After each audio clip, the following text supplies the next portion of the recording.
บทเพลงของสาวลาวให้กำลังใจคนไทยมาแล้วเด้อ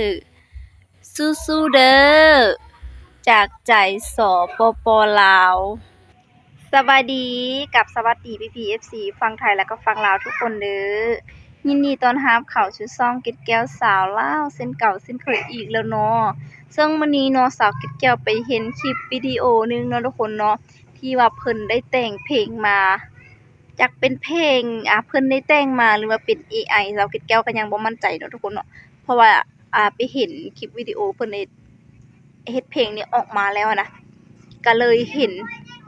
พลังแห่งบันดาลใจที่จะมอบให้พี่น้องสาวไทยหาดใหญ่เนาะทุกคนเนาะแค่บทเพลงเพิ่นจะเขียนไว้ว่าสู้เด้อพี่น้องสาวไทยเนาะทุกคนเนาะจากใจสปปลาวเนาะทุกคนเดี๋ยวเราไปรับฟังบทเพลงกันทุกคนว่าฟังแล้วน้ำตาจะไหลทุกคนเนาะต้องขออนุญาตจากช่องของเพิ่นนำเดินเนาะทุกทีที่ว่าสาวเก็ดแก้วเอาคลิปของเพิ่นไปเผยแพร่ก็ต้องขออนุญาตหลายๆเนาะทุกคนเนาะใครที่ว่าอยากฟังเพลงเต็มแล้วก็ไปกดไปติดตามหรือว่าเบิ่งช่องของเพิ่นได้เนาะทุกคนเดี๋ยวเราไปติดตามรับฟังบทเพลงกันเลยเนาะพี่ FC เนาะ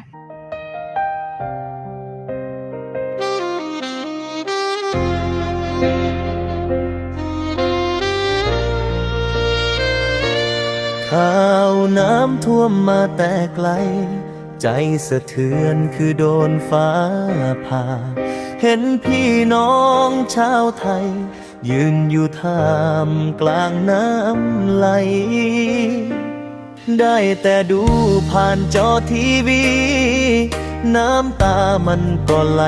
ตามพี่น้องคนลาวอยู่ทางนี้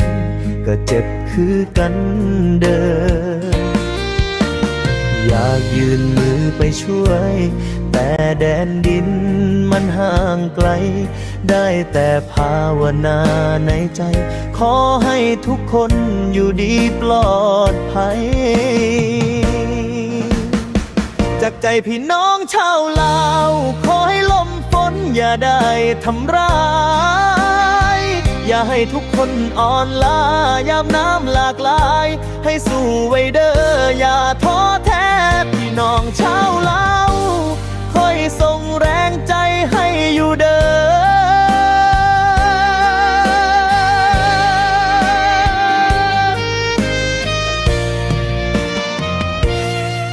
เสียงฟ้าลมมันดังก้องเห็นบ้านลมลงต่อหน้า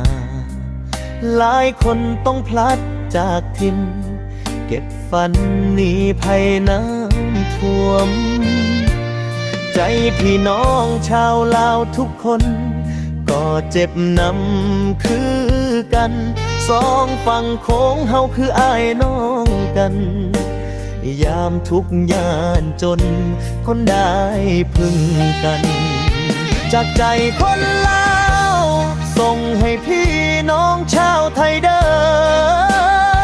ขอให้ผ่านพ้นคืนร้ายๆสู่มือใหม่ที่สดใสบ่ต้องห่วงเด้อพี่น้องลาวส่งแห้งใจไปหาแม่นอยู่ไกลปานใดใจเฮาไปฮอดทุกคนเด้อถึงน้ำสิท่วมสูงปานใดขอให้ใจพี่น้องชาวไทยบ่จมหายยืนขึ้นใหม่อีกครั้งเด้อพี่น้องชาวลาวขอส่งใจไปกอดเจ้าไว้จากฝั่งนี้เด้อ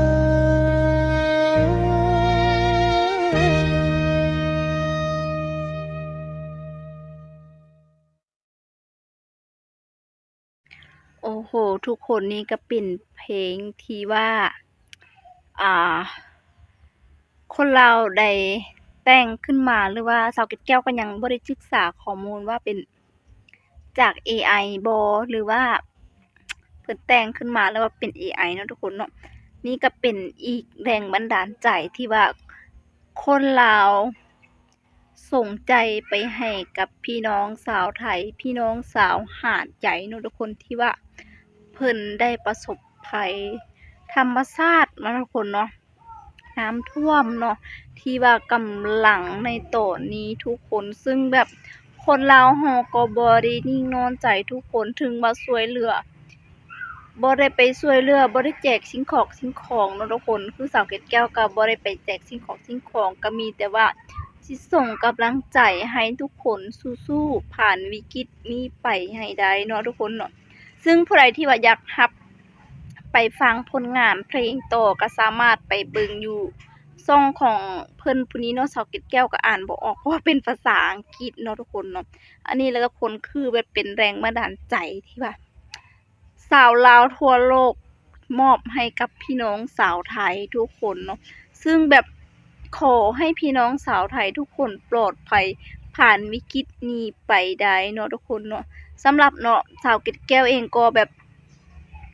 ณในตอนนี้ทุกคนเห็นแล้วเนาะทุกคนเนาะก็เลยรู้สึกแบบน้ำตาจะไหลทุกคนเพราะว่าเป็นภาพที่ว่าโอ้โฮเนาะทุกคนเนาะอย่างเช่นก็แบบผู้ที่ หน่วยกู้ภัยก็ช่วยอย่างเต็มที่แล้วทุกคนเนาะขนาดพี่วินอยู่ฝั่งลาวเขาก็ไปช่วยแจกข้าวแจกของทุกคนเนาะสาวเกดแก้วก็เลยว่า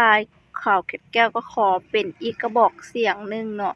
ที่ว่าอยากส่งใจให้กับพี่น้องสาวไทยทุกคนขอให้ทุกคนปลอดภัยสู้ไปด้วยกันผ่านวิกฤตนี้ไปให้ได้นะทุกคนเนาะ เอาแล้วเนาะสำหรับคลิปวิดีโอนี้สาวเกดแก้วก็ต้องได้ขอตัวลาไปก่อนเนาะขอบใจทุกคนที่ว่าติดตามและรับชมคลิปของสาวเกดแก้วทุกคนเดียวเรื่องราวจะเป็นจั่งใดสาวเกดแก้วจะมาอัปเดตให้ทุกคนได้ฟังว่าน้ำลดลงแล้วบ่น้ำค่อยลงแล้วบ่เนาะทุกคนเนาะเกดแก้วก็เลยแบบอยากขอกระบอกเสียงอีกเสียงหนึ่งแทนจากคนลาวเนาะทุกคนที่ว่าอยากส่งกำลังใจให้กับพี่น้องสาวไทยเนาะ ส่วนคำใดที่ว่าสาวเกดแก้วเว้าบ่ถูกบ่ต้องก็ต้องขอโทษขออภัยณที่นี้ด้วยทุกคนเนาะที่ว่าคำที่ว่าบ่ถูกหรือว่าถ้อยคำที่บ่เหมาะสมเนาะทุกคนเนาะต้องขออภัยหลายๆทุกคนสำหรับคลิปนี้ก็ต้องได้ขอตัวลาไปก่อนเนาะทุกคนฝาก PFC ทุกคนเนาะเป็นกำลังใจกดไลค์กดติดตามให้กับสาวเกดแก้วนำเด้อทุกคนเนาะ